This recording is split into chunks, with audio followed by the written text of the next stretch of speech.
Hola, espero estén muy bien. Hoy vamos a hablar sobre las adaptaciones fisiológicas ocurridas durante el ejercicio físico, como si también los cambios ocurridos en nuestro organismo y los mecanismos involucrados en la adaptación a situaciones hipováricas, como puede ser la exposición a la altitud, y también la exposición a situaciones hiperbáricas como el buceo. En base a que hemos estado trabajando los contenidos de sistema cardiovascular y respiratorio, vamos a hacer foco principalmente en estas adaptaciones, pero también vamos a hacer una breve mención, haciendo una recorrida por los distintos aparatos y sistemas de los cambios que ocurren en los mismos a manera de lograr mantener la homeostasis corporal, ¿sí? Em, para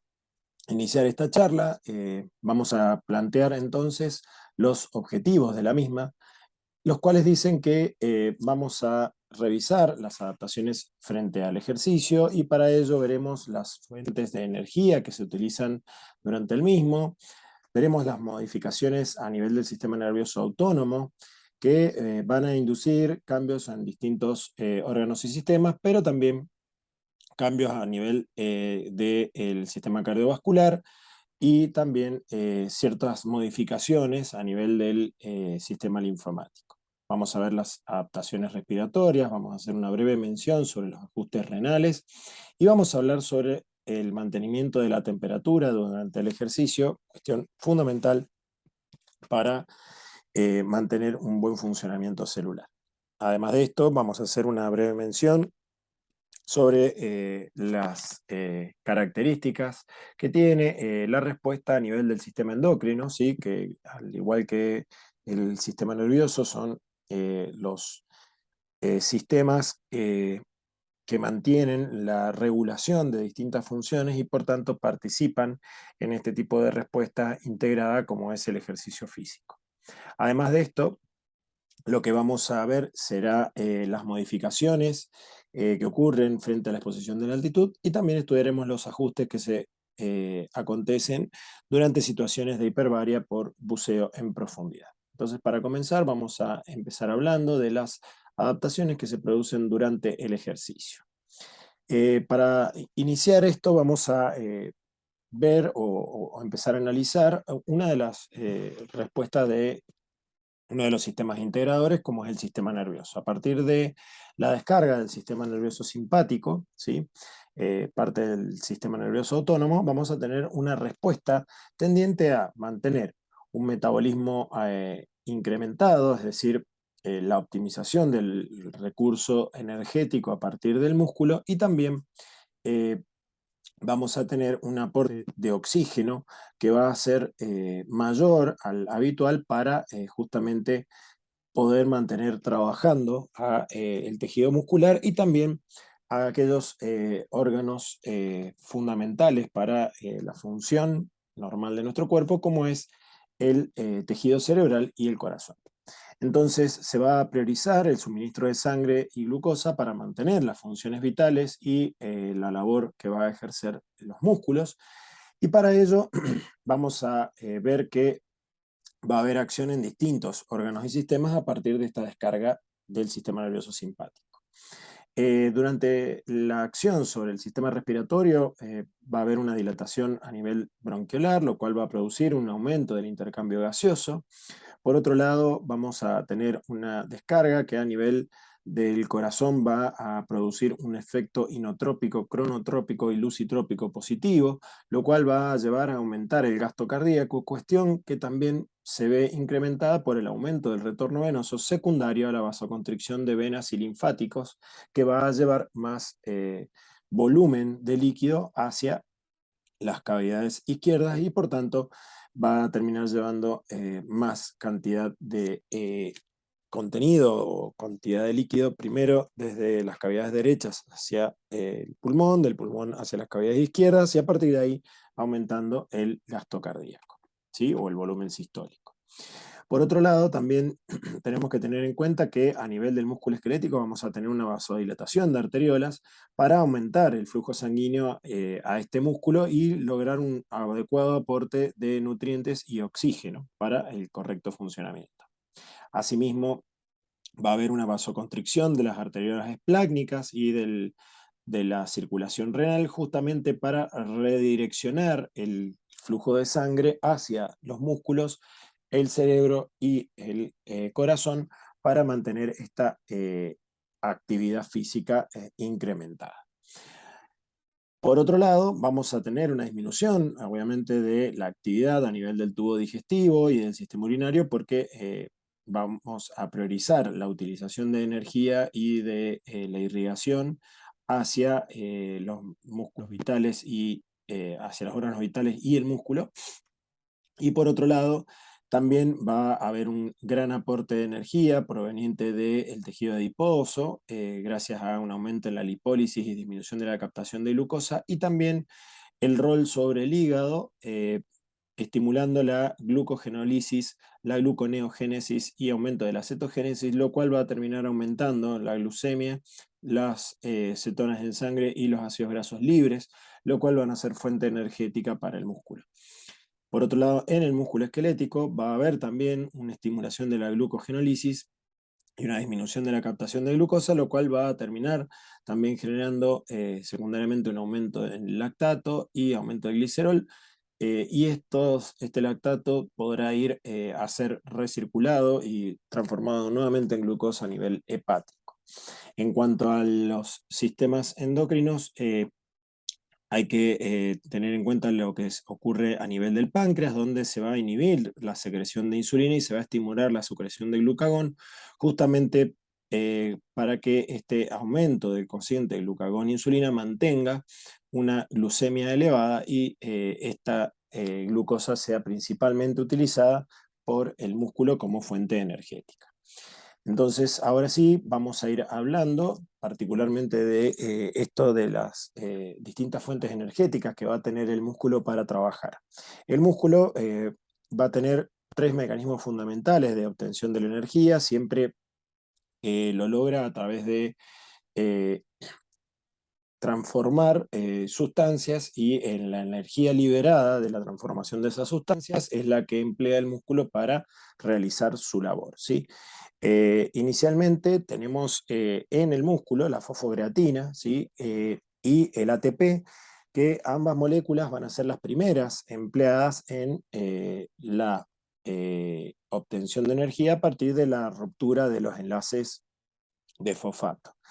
Luego de esto va a aparecer el metabolismo anaerobio, el cual va a aportar eh, gran cantidad o una cantidad de ATP importante de una manera mucho más rápida que lo generado por el metabolismo aerobio, pero la consecuencia principal que va a tener el aporte de energía a partir de este metabolismo anaerobio es la acumulación de ácido láctico. En cambio, el metabolismo aerobio, que eh, demora un poco más en producirse y obviamente que depende de una presencia de oxígeno suficiente, abastece el ejercicio cuando éste se extiende durante el tiempo. Es decir, que las fuentes primarias de la obtención de energía para un ejercicio rápido serán las generadas a partir de las rupturas de enlace fosfato de fosfocreatina y ATP, luego lo producido a partir del metabolismo anaerobio, y luego vendrá lo aportado a través del metabolismo aerobio, siendo siempre más importante en cuanto a la utilización de sustrato para las distintas intensidades de ejercicio, las grasas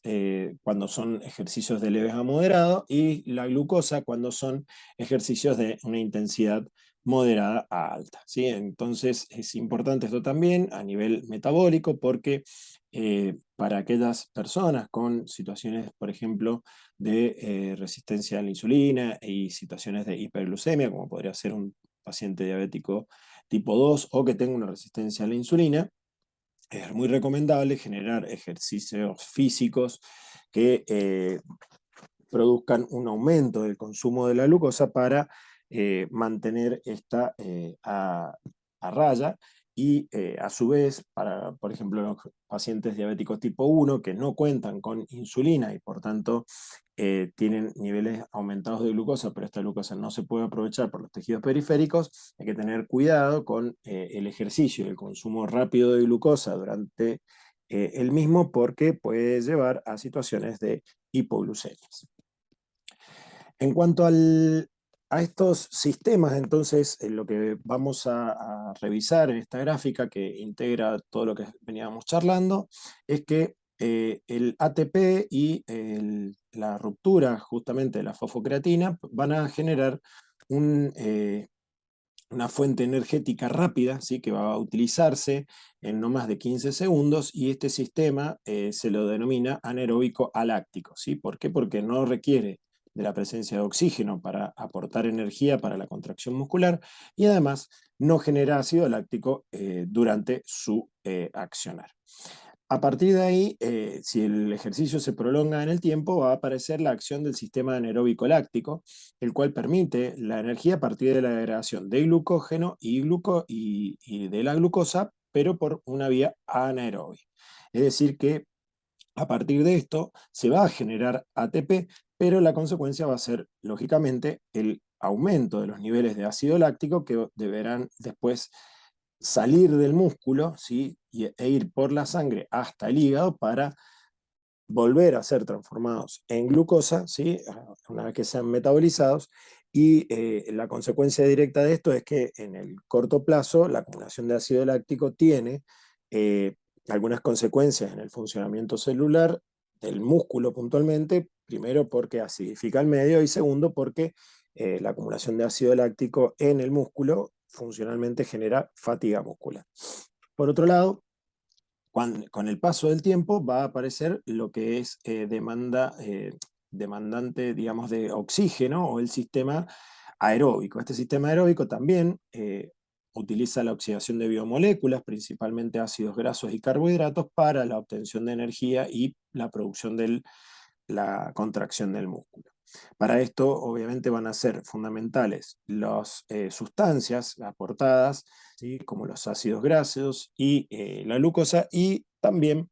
el oxígeno proveniente del sistema respiratorio. Entonces, estas van a ser las fuentes energéticas que van a utilizar el músculo para lograr trabajar, y la otra cuestión importante va a ser lo que demoren en restaurarse o recuperarse estos depósitos energéticos, va a ser el tiempo que va a demandar a ese músculo poder trabajar nuevamente al 100%. De todas maneras, hay que tener en cuenta que estas fuentes de energía que se utilizan durante el ejercicio se van superponiendo, como muestra esta imagen, a lo largo del tiempo. Es decir, que no es que primero se actúan el sistema asociado a creatinina fosfato y ATP, y luego aparece la glucólisis anaeróbica, y luego de esta el mecanismo aeróbico de ruptura de sustancias o de biomoléculas, sino que ambas o todas ellas se van superponiendo, y lo que van haciendo es eficientizar los mecanismos de obtención de energía por parte del músculo. Asimismo, hay que tener en cuenta que el glucógeno que se aporta para la realización del ejercicio físico no solo proviene del hígado, como hemos visto ya en el sistema digestivo, sino también de los depósitos de glucógeno muscular, y esta fuente es una de las principales y que tiene gran importancia por el hecho de la demora en volver a restaurarse estos depósitos, cuestión que vamos a comentar más adelante. Sin embargo, si uno tiene que a lo largo del tiempo hacer una relación del aporte de energía y cuál es el sustrato, uno puede decir que lo que primero aporta la energía en los sistemas musculares es la acción primero de la ruptura de moléculas de ATP y creatinina fosfato presentes en el músculo. Luego actuará la glucólisis anaerobia, trabajando principalmente en la ruptura de glucosa y glucógeno que se encuentran en el músculo, lo cual va a permitir, si depende únicamente del glucógeno hepático, vamos a tener energía para que los músculos trabajen aproximadamente unos 18 minutos. En cambio, los depósitos de glucógeno muscular pueden permitir a una persona trabajar más de 1 hora, mientras que cuando ya empieza a actuar la obtención de energía a partir de el metabolismo aeróbico, es decir, a partir de la ruptura de triglicéridos, es cuando aparece la posibilidad de trabajar por mucho más tiempo esa musculatura y lograr un mayor trabajo de lo que se denomina de resistencia, es decir, a más largo plazo, ¿sí? Hay que tener en cuenta que el oxígeno siempre aportado al músculo va a depender del aumento del gasto cardíaco y de la ventilación pulmonar, teniendo como reserva el aporte del oxígeno unido a la mioglobina, ¿sí? Esta molécula eh, parecida estructuralmente a la hemoglobina, pero que tiene mayor afinidad que la hemoglobina por el oxígeno. Entonces, una vez que se utiliza la hemoglobina, perdón, el oxígeno que proviene o que está acoplado a la hemoglobina a partir de la llegada del eritrocito con la sangre oxigenada, el músculo puede echar mano también a su depósito de oxígeno a partir de la mioglobina. La utilización entonces de estos sistemas también van a tener que ver con el tipo de ejercicio que se puede hacer. Hay tablas en los eh, manuales de portología que muestran, dependiendo del tipo de ejercicio que se quiera realizar, cuál es el tipo de sustrato energético más empleado. Y hay que tener en cuenta entonces que la restitución de cada uno de estos sistemas va a permitir la reutilización de los mismos para nuevamente obtener energía. Esto es importante porque nuestros músculos cuando empiezan a trabajar, lógicamente requieren un gran aporte energético y gran aporte de oxígeno. Entonces, en un inicio, al comienzo del ejercicio, como muestra esta gráfica, habrá un gran consumo de energía, ¿sí? Que va a producir una gran extracción de oxígeno desde el tejido periférico hacia, digamos, desde el tejido periférico, trayendo el oxígeno desde la sangre, ¿sí? Entonces, esta situación va a generar que para restituir todos los sistemas tengamos una situación donde haya un consumo excesivo de oxígeno al finalizar el ejercicio. Esta situación de deuda de oxígeno, como se la denomina, lo que produce es la restauración de los depósitos, ¿sí? Por ejemplo, los depósitos de ATP que han sido deplecionados al ser utilizados como fuente energética, los de creatinina fosfato, la síntesis de glucógeno, y es por esto que es importante tener los sustratos necesarios. Uno de los sustratos necesarios será el oxígeno y el otro será, por ejemplo, los hidratos de carbono, si estamos hablando de una depresión de los depósitos de glucógeno muscular. Así es que se sabe que cuando ocurre una situación de deuda de oxígeno y se requiere una recuperación del glucógeno muscular, se recomienda a los deportistas ingerir grandes cantidades de hidrato de carbono y además no realizar ejercicios intensos durante 48 horas previas al acontecimiento deportivo que vayan a hacer, justamente porque con una dieta rica en hidratos de carbono, los depósitos de glucógeno a nivel muscular se recuperan en aproximadamente 48 horas, mientras que si el aporte energético o la dieta es más rica en grasas y proteínas que en hidratos de carbono, para recuperar esos depósitos de glucógeno hacen falta unos 5 días. Entonces hay que tener en cuenta este aumento de la demanda, ¿sí? De oxígeno una vez que se finaliza el ejercicio físico, justamente porque se hace un consumo para restituir o devolver el oxígeno que se pidió prestado al inicio del ejercicio físico por el gran consumo que genera el músculo cuando está trabajando, ¿sí? Esto es el concepto de deuda de oxígeno, y en la medida que más extenuante sea el ejercicio, mayor deuda de oxígeno generará porque las unidades empleadas en este trabajo motor serán más glucolíticas, ¿sí? Entonces ahí va a demorar más tiempo en recuperarse post ejercicio y va a ser necesario probablemente aumentar el intercambio gaseoso, aumentando la frecuencia respiratoria y demás cambios que vamos a ver a continuación. En cuanto a al sistema cardiovascular, también produce adaptaciones necesarias para llevar justamente este aumento de requerimientos de oxígeno y nutrientes a los tejidos periféricos, y esto es lógicamente necesario producir un aumento del gasto cardíaco. Para lograr el aumento del gasto cardíaco se producen múltiples situaciones. Una de ellas es que vamos a tener, como vamos a ver en un momento, o que ya también comentamos, ¿no? El aumento de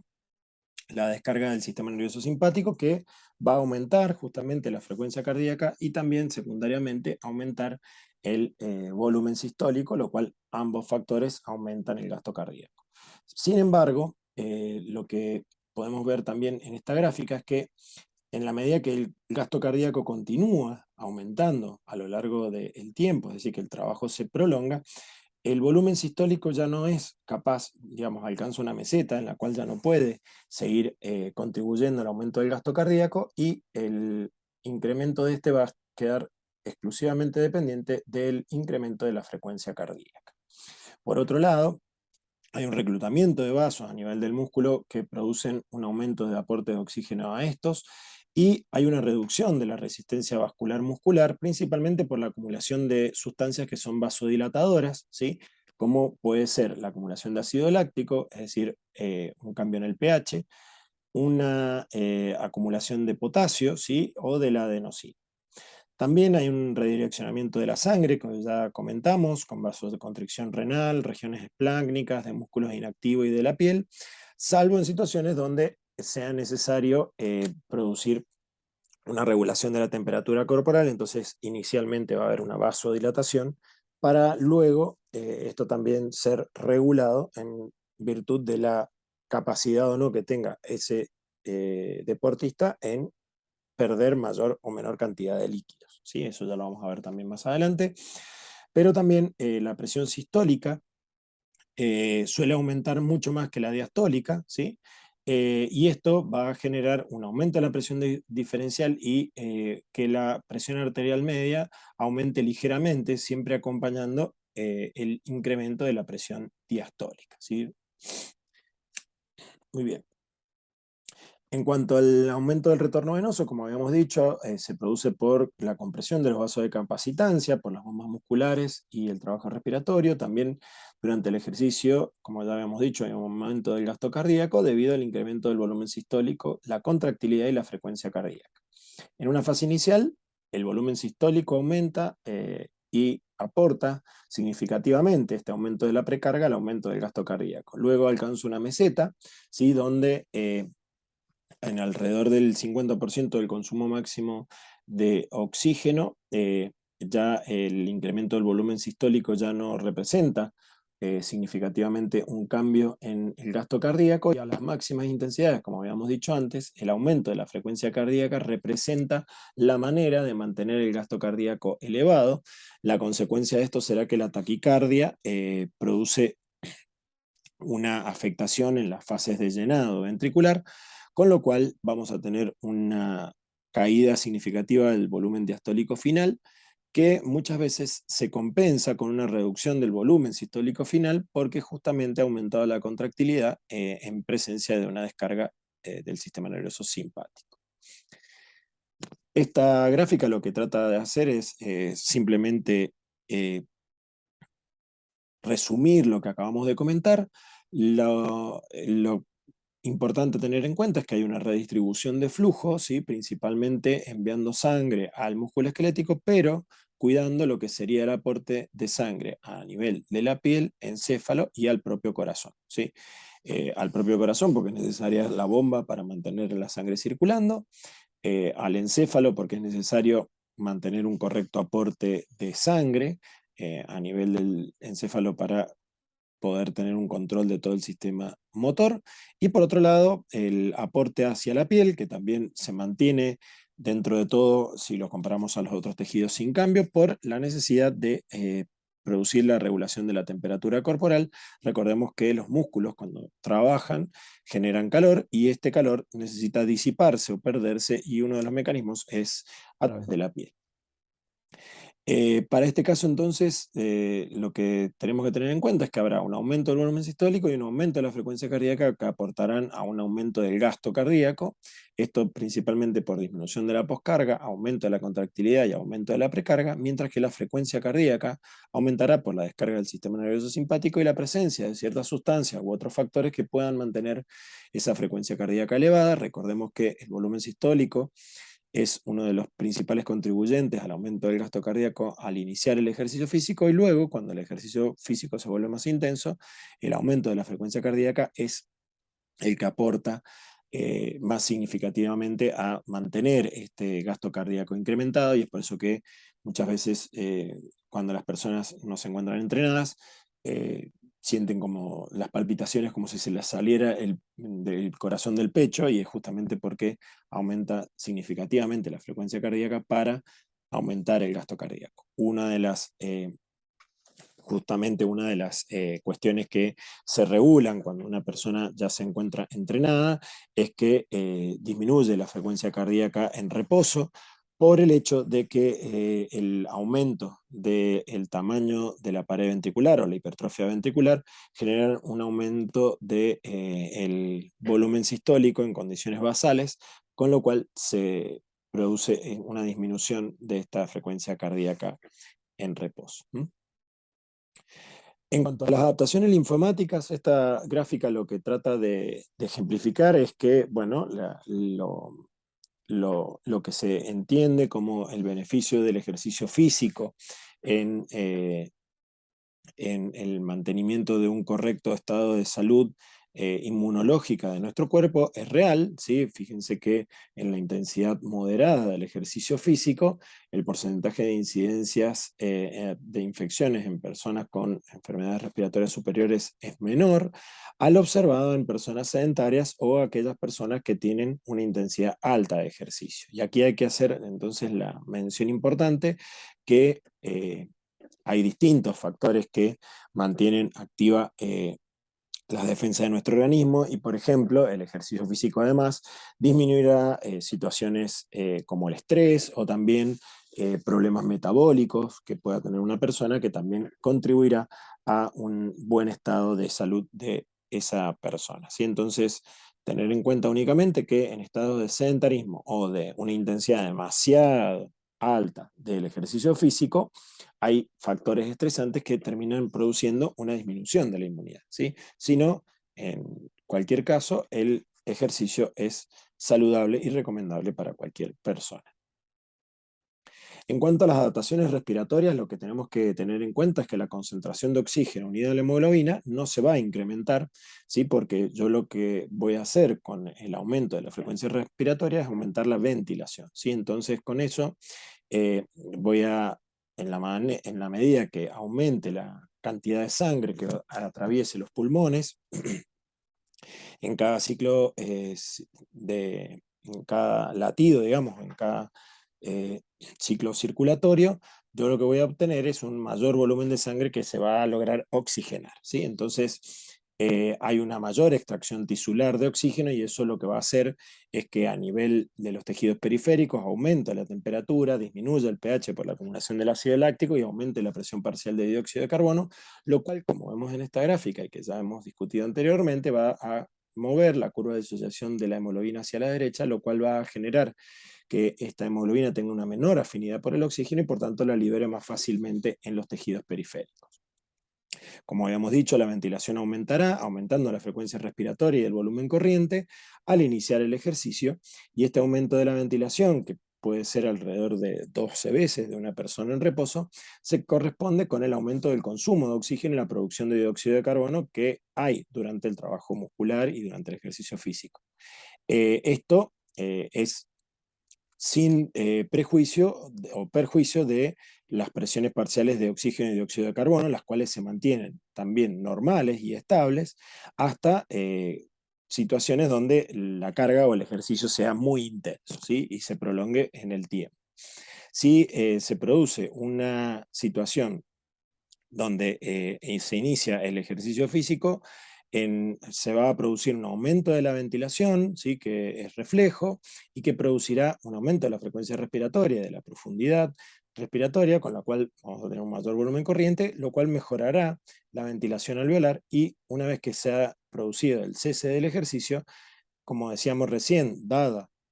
la situación de deuda de oxígeno, habrá una hiperventilación que se mantenga en el tiempo hasta haber cubierto esa necesidad de oxígeno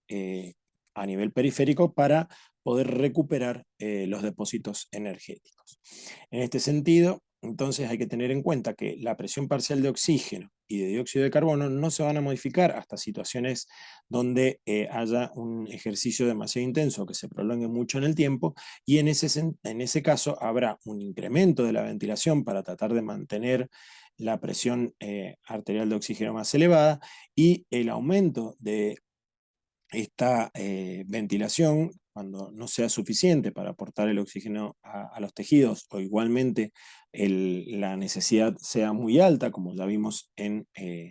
la charla de hipoxias, generará una acumulación de ácido láctico con caída de pH. ¿Sí? Entonces, tener en cuenta que esa situación, además, por la hiperventilación, generará una caída de la presión parcial de dióxido de carbono. ¿Mm? Muy bien. En cuanto a las adaptaciones del riñón, que yo aquí recomiendo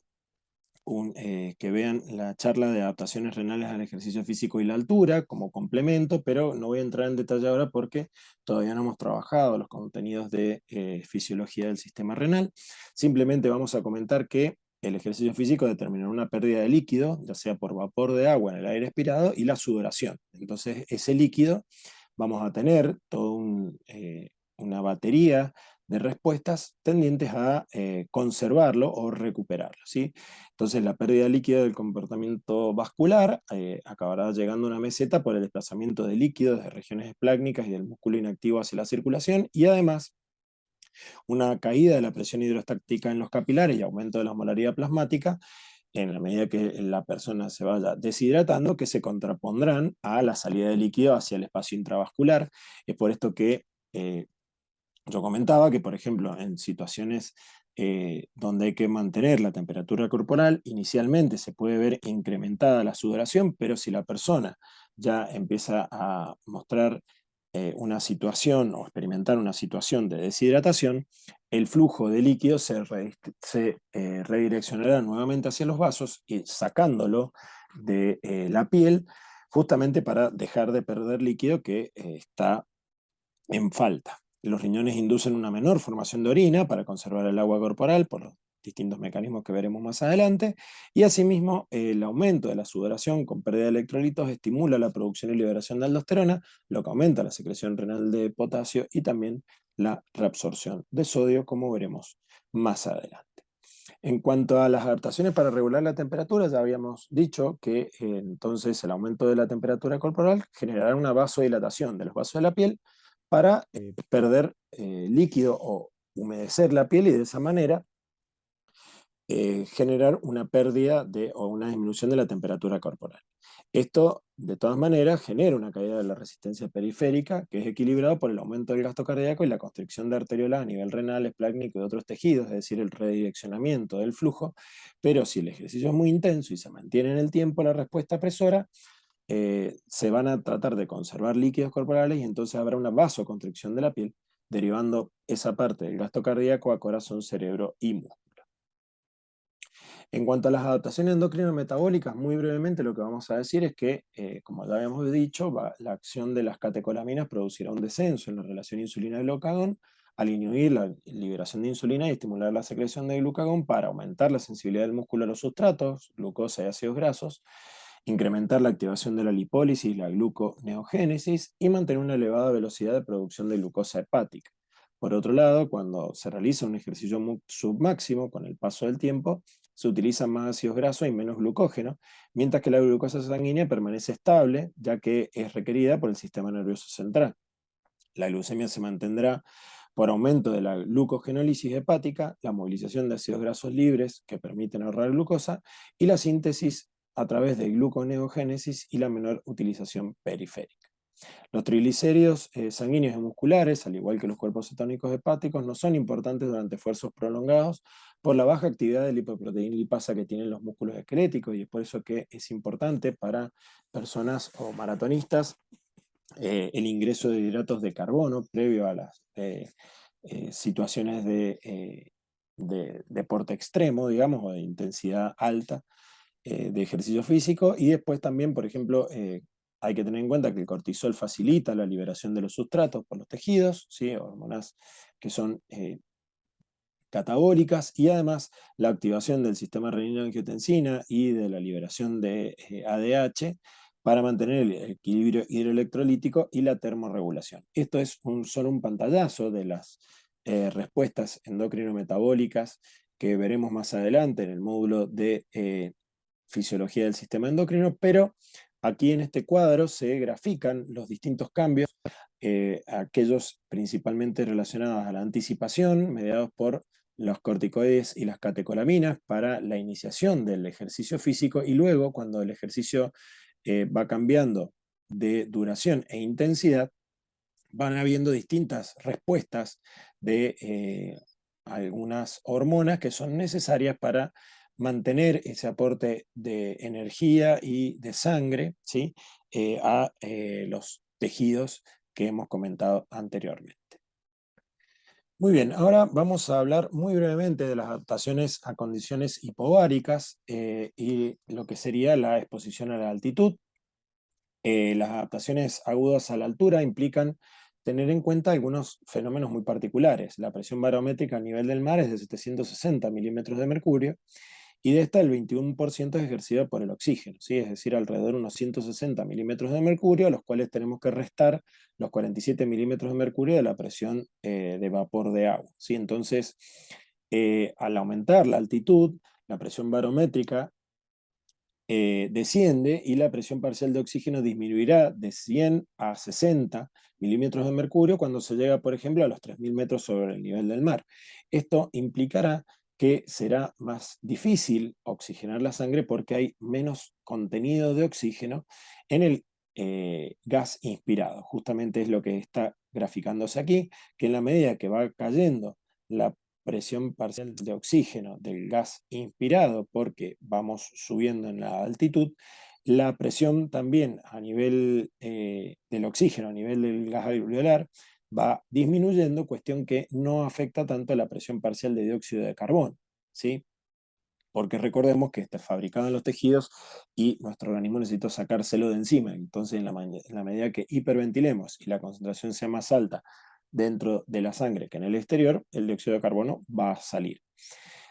Sin embargo, es importante tener en cuenta que esta hipoxia que vamos a tener, ¿sí? Esta hipoxemia estimulará los quimiorreceptores arteriales, produciendo hiperventilación. Y eso es lo que va a generar la caída de la presión parcial de dióxido de carbono en la medida que más vayamos subiendo en la altura. Esta hipoxemia, ¿sí? Hipoxia, va a generar también secundariamente que el oxígeno trate de llegar a los distintos tejidos por otras vías, como será aumentando el aporte de sangre a los tejidos periféricos, para lo cual aumentará la frecuencia cardíaca y el gasto cardíaco, lo cual tenderá a mejorar el aporte de sangre tisular, como ya charlamos anteriormente también en la charla de hipoxias. Por otro lado, la descarga simpática secundaria a la hipoxia inducirá un aumento en la presión arterial, que en los pulmones terminará reclutando capilares, que no estén siendo adecuadamente perfundidos y sí ventilados. En cuanto a las adaptaciones crónicas a la altura, hay que tener en cuenta que la alcalosis respiratoria es compensada con la excreción, ¿sí? Aumentada de bicarbonato a nivel renal, lo que tiende a normalizar el pH cuando se produce una situación de aclimatación. Es decir, que El aumento de la frecuencia respiratoria terminará lavando dióxido de carbono y generando una alcalosis respiratoria, y eso será compensado a través de la eliminación de bicarbonato por los riñones. La hipoxia, por otro lado, estimulará la síntesis de eritropoyetina, con lo cual aumentará la producción de glóbulos rojos, y esto quedará limitado únicamente por el tema del aumento en la viscosidad sanguínea, que terminaría secundariamente impidiendo la llegada correctamente de los glóbulos rojos y por tanto del oxígeno a los tejidos periféricos. Y un aumento en las concentraciones de 2,3-difosforoglicerolato eritrocitario contribuirán a aumentar la liberación de oxígeno en los tejidos, también desplazando la curva de elevación de la hemoglobina hacia la derecha. El aumento del gasto cardíaco, la frecuencia cardíaca y la presión arterial vuelven a la normalidad tras la aclimatación. Sin embargo, la hipertensión pulmonar no, y esto es importante porque puede llevar a largo plazo a una hipertrofia ventricular derecha y a una insuficiencia cardíaca. En cuanto a las condiciones o a las adaptaciones a las condiciones hiperbáricas, lo que vamos a brevemente mencionar es que hay que tener en cuenta que en la situación de buceo pasa una situación contraria a la que estábamos viendo recién. El buceo implica una situación de estrés fisiológico que queda determinado por un incremento de la presión ambiental, una disminución de los efectos de la gravedad por la flotación, una disminución de la temperatura corporal, alteración de la respiración y alteración sensorial. Es decir, que aunque nosotros queramos disfrutar de los paisajes y la flora y fauna del mundo acuático, estamos más cerca de esta segunda imagen, ¿sí? Por ser animales terrestres, que es lo que se muestra en esta primera imagen, ya que para nosotros los seres humanos es muy difícil la vida en el agua, y ahora vamos a ver el por qué. Dentro de las adaptaciones al buceo, primero tendríamos que ver qué ocurre cuando una persona se encuentra sumergida hasta el cuello, para simplificar un poco los efectos que se verán, que son mucho más agresivos, si se quiere, o mucho más violentos para el cuerpo humano, en la medida que mayor profundidad tengamos. Para esto hay que tener en cuenta que en la inmersión hasta el cuello se pierde el efecto de la gravedad de la sangre venosa sistémica, y entonces se envía sangre a los vasos de capacitancia a través, o que están los vasos de capacitancia, hacia el sistema circulatorio. Esto se suma a la vasoconstricción refleja por la disminución de temperatura, lo que genera un aumento del retorno venoso, y este aumento del retorno venoso termina generando aumento de la precarga, aumento del volumen sistólico, que muchas veces termina siendo compensado para no producir un aumento del gasto cardíaco por una disminución de la frecuencia cardíaca. El tema es que si esta disminución de la frecuencia cardíaca no se produce por la baja temperatura, ya que una persona se encuentra haciendo ejercicio físico, uno tiene que pensar que está durante la situación de ejercicio físico en el agua, una persona trabaja con un gasto cardíaco mayor, ¿sí? El aumento del volumen sanguíneo pulmonar además aumenta la presión media en la arteria pulmonar con reclutamiento capilar y mejora de la capacidad de difusión, con lo cual mejora la relación ventilación-perfusión. Y hay que tener en cuenta que luego de la inmersión de agua aumenta el flujo de orina 4 o 5 veces por aumento de la estimulación de receptores de estiramiento auricular, ¿sí? Asociado a los cambios que habíamos nombrado anteriormente del sistema circulatorio. Además disminuye la síntesis de ADH y se liberan péptidos natriuréticos, lo cual produce las ganas de orinar cuando uno ingresa al agua, ¿sí? Se requiere, y esto es lo quizás más importante, lo que ocurre a nivel del sistema respiratorio, que es que se requiere un 60% más del trabajo respiratorio para lograr movilizar los volúmenes de aire, porque la presión positiva externa disminuye, ¿sí? A causa de una caída del volumen de reserva expiratorio, y además porque la presión intrapleural es menos negativa, ¿sí? Entonces, esta situación produce algunas dificultades en lo que es principalmente el funcionamiento del sistema respiratorio. Algunas de las adaptaciones que se pueden realizar para producir o poder hacer buceo es la de la utilización de un snorkel. La utilización de un snorkel o de un tubo respirador permite sumergirnos, ¿sí? Manteniendo la respiración. El problema es que la disminución de a 10 metros de profundidad implica el aumento de una atmósfera, es decir, de aproximadamente 735 milímetros de mercurio, ¿sí? Entonces, si la lógica dirá que en la medida que más largo sea este snorkel, más nos costará